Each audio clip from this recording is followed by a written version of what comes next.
नमस्कार दोस्तों, स्वागत है आप सभी लोगों का हमारे चैनल ट्रेडिंग मुद्दतुल में। आज हम बात करने वाले हैं वोडाफोन आइडिया लिमिटेड के बारे में। आपने देखा होगा कि स्टॉक है जो कि कुछ दिनों में काफ़ी अच्छी रिकवरी दिखाया है, 30 से 35% तक की बड़ी रिकवरी। अब यहाँ पे बात ये हो रही है कि क्या यहाँ से स्टॉक और भी ऊपर जाएगा या फिर होगी प्रॉफिट बुकिंग, क्योंकि कुछ कुछ चीज़ें ऐसी मार्केट में चल रही हैं जो कि वोडाफोन आइडिया के लिए गेम चेंजर साबित हो सकती हैं। यहाँ तक कि बजट आने वाला है, यहाँ तक कि कंपनी है अपनी इंडस टावर का काफ़ी बड़ा लोन है, वो भी अभी रिसेंटली चुकाया है।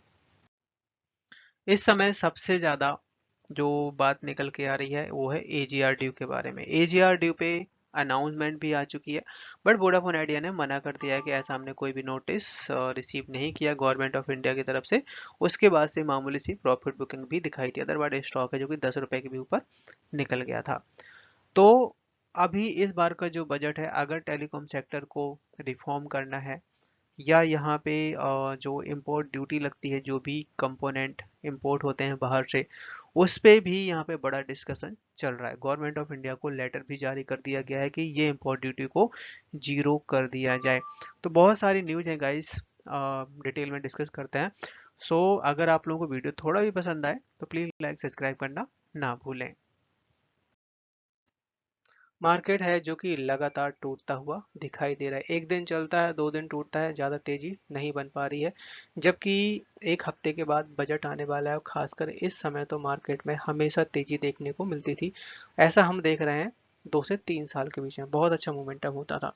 तो क्या इस बार का बजट खराब आएगा या फिर कुछ और दिक्कत है? एफआईए की सेलिंग लगातार बढ़ती हुई दिखाई दे रही है। आप देख सकते हैं कि निफ्टी 50 है जो कि 113 पॉइंट्स की डाउन साइड, बैंक निफ्टी है जो कि 220, आईटी है थोड़ी सी खरीदारी देखने को मिली 170 पॉइंट्स की, स्मॉल कैप का इंडेक्स है जो कि 1142 पॉइंट्स की बड़ी डाउन साइड दिखाया है। फ्राइडे का मार्केट बहुत ज़्यादा खराब था।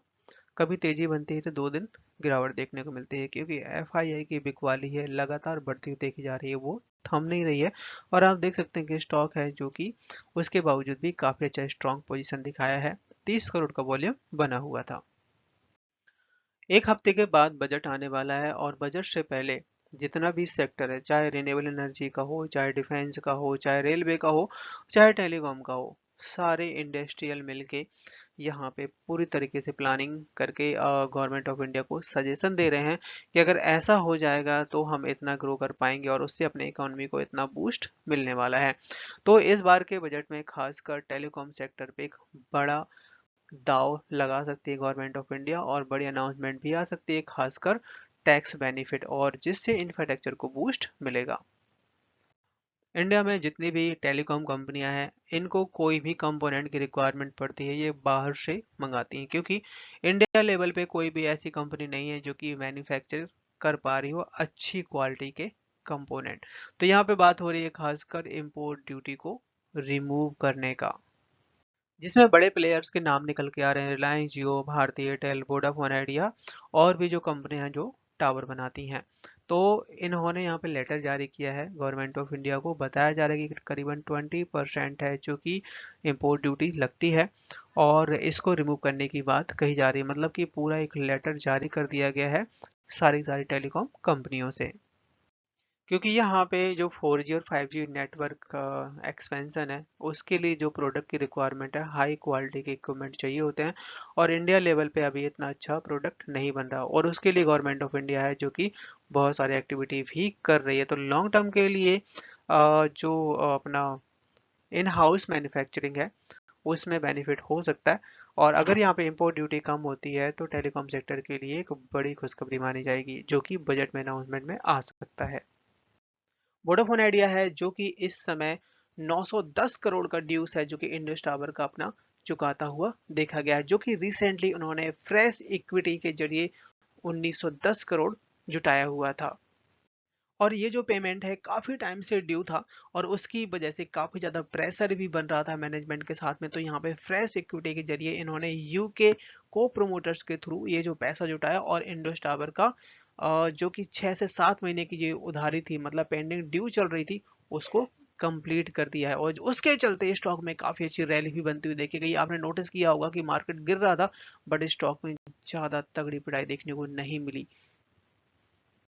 वोडाफोन आइडिया है जो कि इंडस टावर में अपना सारा स्टेक सेल कर चुकी है और उसको बाय कर लिया है भारतीय एयरटेल ने। भारतीय एयरटेल जो है अब बड़ा एक्सपेंशन प्लान कर रही है। जैसे कि हम सब जानते हैं कि ऑल ओवर इंडिया में अभी बहुत सारी ऐसी जगह हैं जहाँ पे 2G के भी नेटवर्क नहीं आते हैं, जहाँ पे बहुत सारे टावर की रिक्वायरमेंट पड़ने वाले, जिसमें इंडस टावर एक बड़ा प्लेयर हो सकता है। इसके अलावा और भी जो कंपनियां हैं, जी टी इंफ्रा है या और भी कुछ बाहरी कंपनी जो कि टावर लगाने का काम कर रही हैं।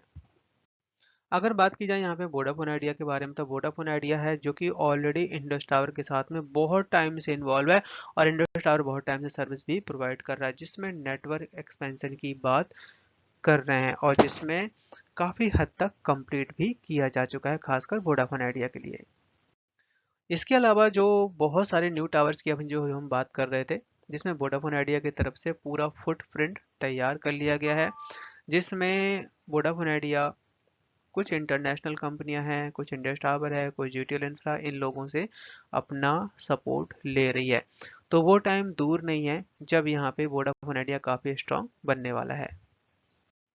रिसेंटली खबर निकल के आई थी कि करीबन 1650 करोड़ का जो इनकम टैक्स डिपार्टमेंट की तरफ से नोटिस जारी किया गया था आपका पिछले साल, और उसके ऊपर यहाँ पे सुप्रीम कोर्ट की तरफ से बड़ा डिसीजन भी लिया गया था, जिसमें यहाँ पे बात ये निकल के आई थी कि 1650 करोड़ प्लस इंटरेस्ट यहाँ पे इनकम टैक्स डिपार्टमेंट को, वोडाफोन आइडिया को वापस करना पड़ेगा।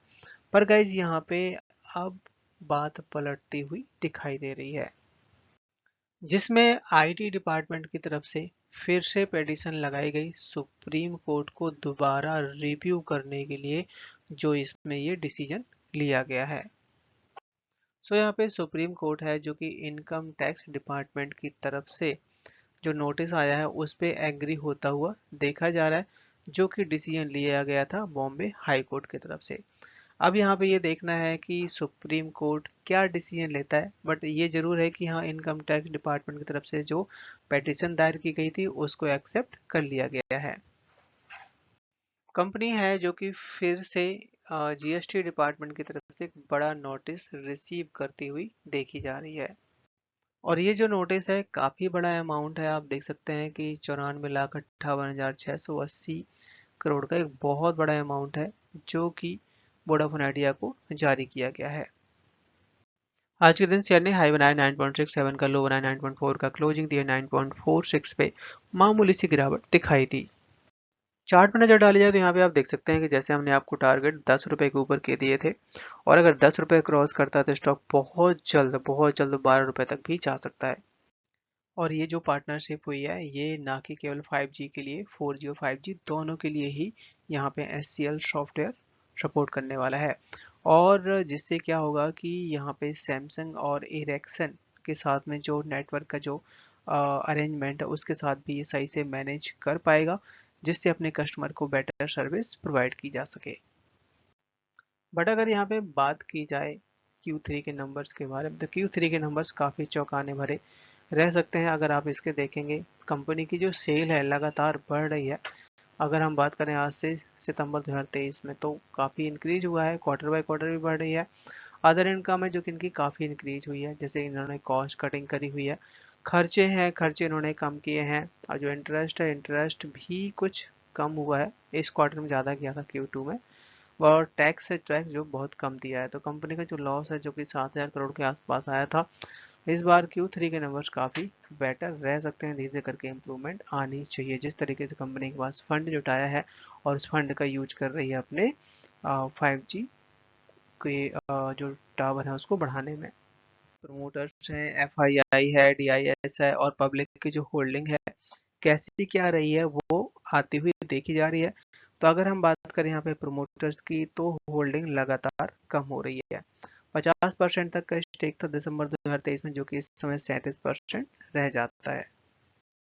बात की जाए अगर FII के बारे में, तो FII के पास 2.27% तक का स्टेक था दिसंबर 2023 में, जो कि इस समय 10% रह जाता है, और जून और सितंबर के क्वार्टर में करीबन 13% तक के आसपास था। तो रिड्यूस किया गया है यहाँ पे FII की होल्डिंग। डीआईएस के डेटा पे अगर नज़र डाली जाए तो 36% तक का स्टेक तो दिसंबर 2023 में, जो कि अब 27% रह जाता है।